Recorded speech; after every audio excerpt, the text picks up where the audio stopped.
Well, hi guys, welcome. And who dat?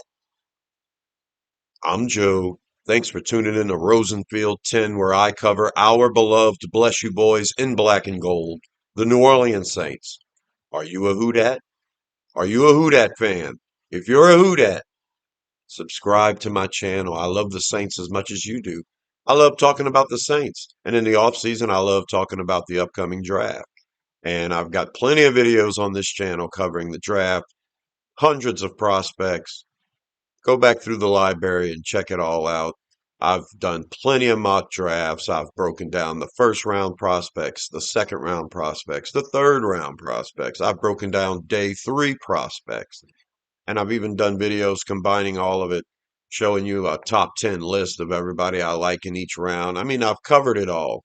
I feel like I'm running in circles right now. So, what I decided to do today is just to show you this chart that I created. It's my preliminary big board, I guess. And I made it, and so I figured I would just share it with you guys. I was watching the Saints squad show, and they were doing a video where they were going to eliminate first round prospects via bracket style. And Dylan said he couldn't create a bracket using Microsoft Paint. And I thought that was kind of ridiculous because all you have to do is make some lines and then you got your bracket.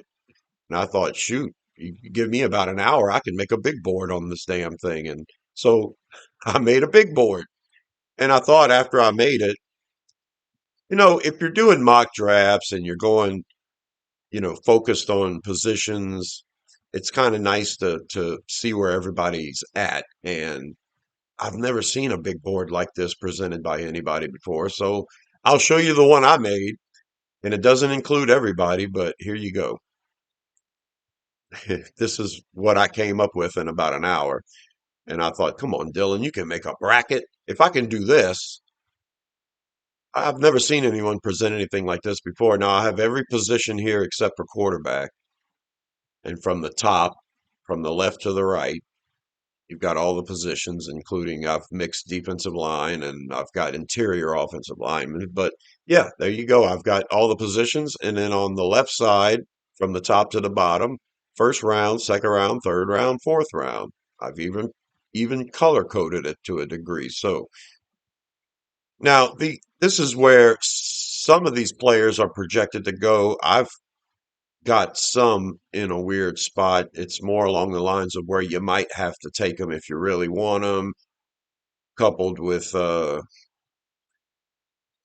omitted a few players. I've only included players on this list that I'm interested in the Saints getting. And I just thought this was interesting. I made it and then I looked at it. I had fun looking at it and not quite sure why, except to see where I liked certain players in certain rounds. And from this sort of graphic, I can kind of project, if I want to focus on a certain position in a certain round, what's available to me in the next round. And it's it's sort of in a way a big board. If I were to make a big board for an actual draft, excuse me, I would include quarterback, of course, and have probably more players. But hearing the Saints talk about their big boards, I'm assuming they don't have this many. They look at everybody. I'm assuming the scouting team for this organization looks at everybody. You can't just go into a draft with five or six players you really like, and if they're not there, you have to get desperate to make a move to go and get them or whatever. We never trade down. We're always trading up. So I wanted to share it with you guys. It's not much, but it's interesting, and I've never seen anybody lay it out like this before. So pause the video if you want to and take a look at it. Have fun with it, play with it, see what kind of what gets stimulated in your imagination, in your mind, and different avenues you can take when approaching the draft. Now, before I pull this down and end the video, I'll highlight the players that I'm most interested in on this chart. And there you go. These are the guys that I'm really focused on. These are the guys that I am seeking out, right? And I got to say one thing. My fourth round projections here are pretty much day three projections. Um, and yeah, of course, there's dozens more players that you can add to this list.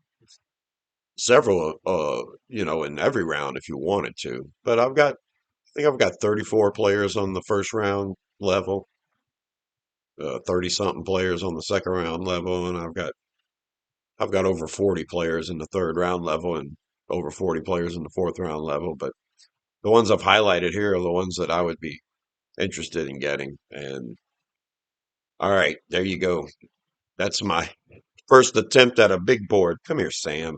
Sam's rubbing up on my table again. Oh, my Sambu. Samuel Davis Mills Jr., the mongoose. I named him after Sam Mills. Actually, my son named him Sam, thinking he was a girl. But I'm sorry, I'm taking it over. His full name is Samuel Davis Mills Jr. He loves it. He loves when I talk to him. I'm rubbing him. That when you guys see me fidget like this all the time in my videos, I'm petting cats. I'm surrounded by them. And they're all troublemakers. I love you, Sambu. Yeah, there you go. That's the chart. I just wanted to show everybody that I made it and figured I'd share it with you. And yeah, pause the video and take a look at it. And man, I'm telling you that they got some players in the second round that I want really bad, and I would love to trade down. I'm starting to think trading down would be a really good thing. And I know you're not supposed to prepare to trade down until you know what the board is like. I understand all of that. I'll pull up again my top 12 players that I have for what I want the Saints to get in the first round. And like I said before, if you get to pick eight and five of these players are still there, I'm entertaining trading down, at least down to 13, something like that. So, and yeah, Mansour Delane or Mansour Delaney or however anybody wants to call him, had a good pro day at LSU. So, yeah, I can see a lot of teams. I can see a lot of teams that draft quickly after us wanting to move up and get Delane. Delane could easily go to the Chiefs. And I'm pretty sure Miami would like to have Delane. And I'm thinking the Rams wouldn't mind either. So I don't know, there's some teams after us that could want to trade up and give us something to go and get this great cornerback prospect that everybody swears we should take right now. This is the hot name for the Saints. Everybody says you need a cornerback, and I'm thinking Quincy Riley's not the weak link here on this team. We've got some weaker links than Quincy Riley. We may have weaker links than Isaac Yiadom. We don't really know what Yiadom can do in this defense. We didn't really allow him to play very much last year, so I ain't saying Yiadom is as good as Delane. Not at all. I'm all for drafting Delane if that's the player that Brandon Staley thinks is going to make this defense better, and Kellen Moore's cool with that, then yeah, sure, grab him at eight. But yeah, I would. There's five players left on this list. If there's five players on the board when I'm picking at eight, I'm seriously considering picking up an extra pick because to pull up my big board once again, that second round is full of really good players, really good players. And if I could pick up an extra second, and I tell you, those two late fourth round picks for the Saints, they don't feel like fourth round picks to me. They feel like fifth round picks. 132 and 136 when the fifth round starts at 140, 141. That's just too close. I feel like we don't have two fourth round picks. I feel like we have two very high fifth round picks, and then we have two more fifth round picks after that.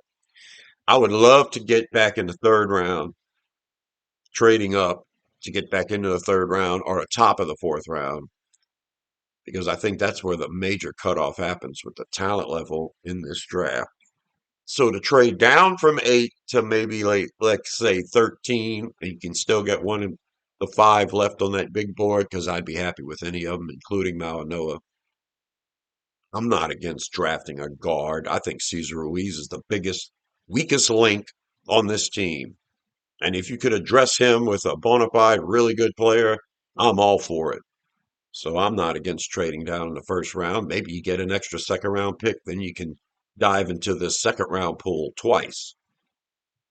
And then maybe package the 2 late 4s and move up into the fourth or the bottom of the third round and try to take advantage of that third round pool of players there. Because yeah, day three, I'm interested in a lot of players way late in day three. I think maybe we should focus on special teams at that point. But there you go. That's what I've got.